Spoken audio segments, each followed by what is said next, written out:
Hi everyone, it's ages since we last did a video, but good old Jean-Jacques, seen here getting ready for today's flight, has got us some new batteries for the camera, so we're all set to go again. Today we're flying from Waihi Beach to Thames. The excuse to go for a flight on a day like this is the memorial that's being prepared in Thames to Sir Keith Park. Born in Thames a long time ago now, but a leading figure in the Battle of Britain, which is almost 80 years ago.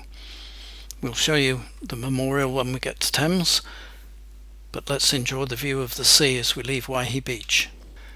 If you've been with us on one of these flights before, you'll know that we turn inland past the town of Waihi, famous for its gold mine, and then cross the hills on our way to the Hauraki Plain. As we climb up on our way out to the hills, we can see that there is cloud ahead of us. Nothing significant, but it shows that the hills create quite a sharp division in the weather between the coastal range, where we live, and the inland areas. Ahead of us is the edge of the Waihi Basin, as it's called, once upon a time a volcanic crater, which is why there is gold and silver to be found in these hills round about. We cross the hills here at a place called Karangahake Gorge. Pretty place, popular with tourists, and as you could see, the air coming through was quite bumpy. Smooth on this side though, little fluffy clouds to keep us company and to put some smiles on our faces. Up here, of course, is a happy place to be. We're enjoying the ride, especially now it's a little bit smoother, and we're close to the Thames now, which is where this river joins the Hauraki Gulf ahead of us. The clouds are a bit thicker, but still quite pleasant. The airfield is just to our right. We're parallel with the runway at this point and working out which way we're going to land. It involves going round in a big left turn and coming back to line up with the runway. It's very pleasant to arrive like this, particularly again with the air so smooth, and we pass over what is lovingly known as the poo ponds right at the end of the runway. If you've enjoyed the film Those Magnificent Men in Their Flying Machines, you'll recall they had a poo pond feature in that. So we are safely on the ground and ready to taxi up towards the clubhouse, and that is where the action will be. There are a couple of aircraft on the ground when we get there, and one leaves just exactly as we arrive. This is a replica of a Mustang fighter aircraft from World War II, not full size, but built by the owner, who is the pilot. Wally is already here with his cup of tea, and he points us where we need to go. The memorial is being established just the other side of that fence. The aircraft here is a replica, not a flying one, but it's a full-size Hawker Hurricane fighter finished in Sir Keith Park's personal colours. The second stage of the memorial will be a full-size statue of Sir Keith Park himself. When we arrived, the boys had just finished putting on the second wing of the aircraft. Next step is to lift it up, put on the fastenings underneath that will attach it to the frame, then lift it up, mount it on the frame and bolt it in place. That's obviously going to take quite a while, but it's good to see how carefully everybody is handling the replica and what great pains they're going to make sure that it looks good when it's up there. The wind is moving the aircraft about a bit, but the fellow at the back is holding it straight, and shortly the guys will be in the lifting frame and going up underneath to bolt everything together. It's fun to watch, but we do feel a bit like spare parts, so we think it's time we went for a walk over the road to get some lunch.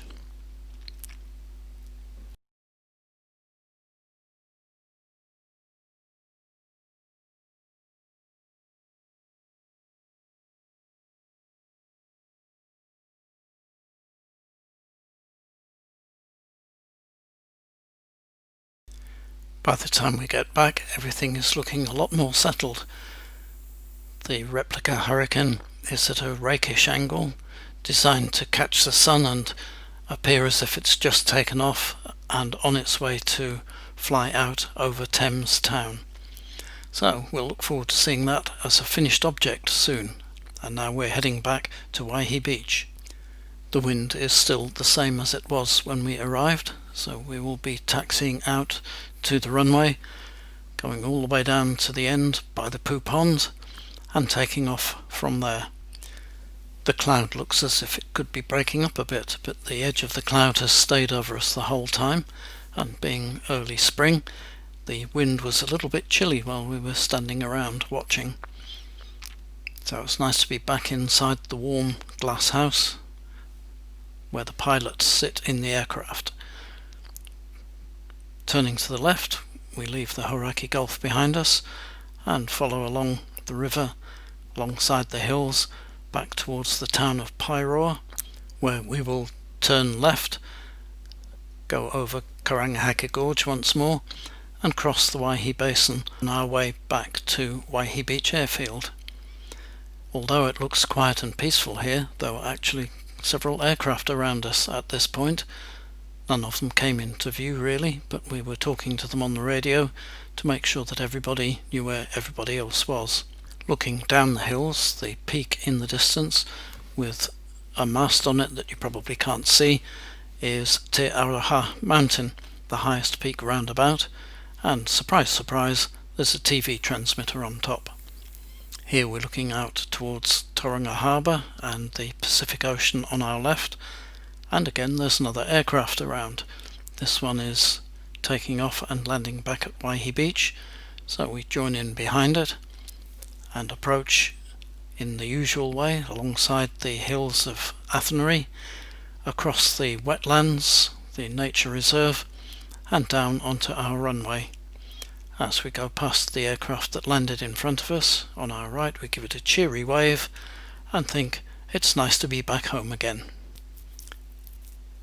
The remaining task is to put Jan back in the hangar. We park here, Jean-Jacques jumps out and goes across to open the hangar doors. So I get the job of driving the aeroplane in, after he's brought his motorbike out of course, and then Jean-Jacques will close the doors behind us and we'll be all ready to put Jan to bed properly, finish up the paperwork, lock the doors and be on our way home. I like this bit because I get to drive the aeroplane in and then sit and ride while Jean-Jacques turns it around, ready for taking out the next day. He's a fast mover, is Jean-Jacques. Record time for shutting the doors here, I think, just a few seconds. Hope you enjoyed that. See you next time. Bye.